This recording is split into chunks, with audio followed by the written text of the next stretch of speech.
আপনার যিনি অ্যাঞ্জেল, আপনি তাকে বলবেন যে তুমি আমার সামনে থাকো, আমার সঙ্গে থাকো, আমাকে হেল্প করো।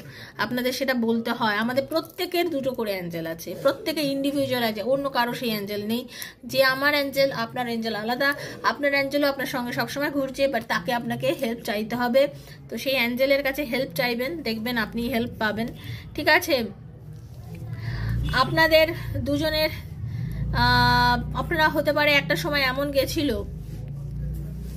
আপনারা দুজনেই দেখুন, আপনাদের এই জন্মে যে দেখা হয়েছে না, এটা পুরোপুরিভাবে স্ক্রিপ্টেড। ইউনিভার্স আপনাদের দুজনকে এই জন্মে দেখা করিয়েছে, পুরোপুরি স্ক্রিপ্টেড। ঠিক আছে? এটা আগে থেকে লেখা ছিল, এবং আপনারা দুজনে সেই সোল কন্ট্রাক্টেই এসছেন যে আমরা আবার দেখা করব, আমাদের আবার দেখা হবে, আমাদের আবার দেখা হবে, ইউনিভার্স আমাদের আবার দেখা করবে। তো আপনাদের এই কারণেই দেখা হয়েছে।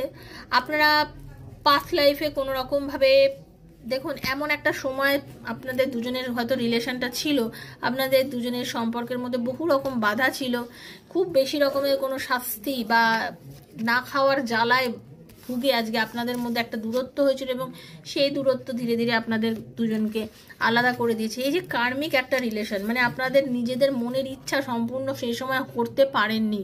আপনাদের মধ্যে যা যা মনের ইচ্ছা ছিল, যা কষ্ট ছিল, যেগুলো হয়তো আপনারা চেয়েছিলেন দুজন দুজনের সামনে এসে, সেগুলোকে মানে ওই লাইফের আপনাদের কার্মা ঠিক ভোগ করা হয়নি, সে কার্মাগুলো আপনাদের থেকে গেছে। ঠিক আছে? দেখবেন একটা মানুষ অনেক আশা নিয়ে একটা বাড়ি করে, কিন্তু অনেকে সেটা ভোগ করতে পারে না, বা এরকম তার যে মনের সুপ্ত ইচ্ছাটা সেটা থেকেই যায়। তো সেটা নিয়েই আমি দেখতে পাচ্ছি। তো আপনাদের দুজনের সম্পর্কের মধ্যে সেরকমও কিছু বিষয় ছিল আর কি। ওকে, তো এই লাইফে আপনাদের এই দুজনের দেখা হওয়ার আসল রিজনটা দেখে নেব।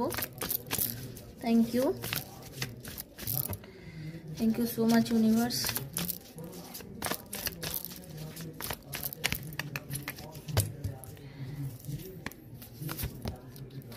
দেখুন ভগবান, কি অবস্থা দেখুন আপনাদের। না পরিষ্কার বলো, আপনাদের রিজন ছিল পাস্ট লাইফের কিছু কার্মিক সম্পর্ক ছিল যেটা খুব খারাপ, সেটাকে এবার এই জন্মে আপনাদের রিলিজ করতে হবে। আপনারা দেখবেন আপনাদের যার জন্য আপনি ভেবে রিডিংটা দেখছেন, আপনাদের মধ্যে না খুব ঝগড়া অশান্তি, আপনাদের সম্পর্কটা শুরু হয়েছিল একটা ভাবে,